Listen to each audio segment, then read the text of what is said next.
Welcome to the SoberQ podcast. Hi, my name is Will, and I'm an alcoholic.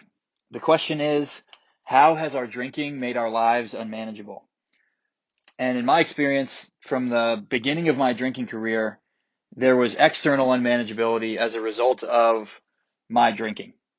So at the beginning, it was relatively smaller consequences, like getting grounded by my parents and getting kicked out of a high school basketball game or a prom and getting in trouble in the neighborhood. And then it started to sort of escalate as my drinking career went on, getting arrested or ending up in the hospital and worse health effects. I had gained a bunch of weight and I was falling down and bruising myself and scraping myself and hurting my knees. And later on, it caused even worse external problems, like my finances. I couldn't keep any of the money that I was making. My relationships with significant others were really suffering. And then at the end, I really wasn't able to show up to work consistently. So these are all factors that describe how my life was unmanageable from an external standpoint. I really didn't understand the true depth of what unmanageability really meant in terms of my whole life being unmanageable until I started looking at it from an internal perspective and what my life looks like from a sober place. And I started to see that what the big book describes on pages 60 to 62, there's one line that says, "Is he not under the delusion that he can wrest satisfaction out of this world if only he manages well?"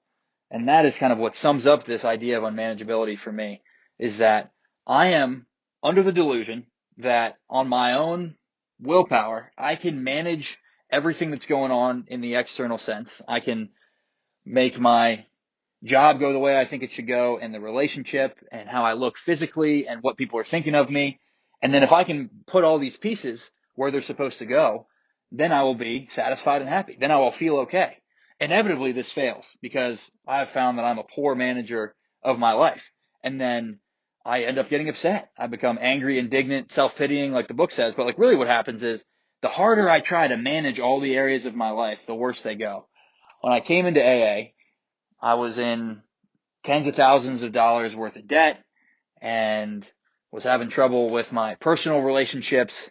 I didn't know it, but I was living in a constant state of fear. From the time I woke up, I was worried about what my boss was going to have me do at work and how long I was going to have to be there, and that I didn't get enough sleep, and the thoughts were just racing.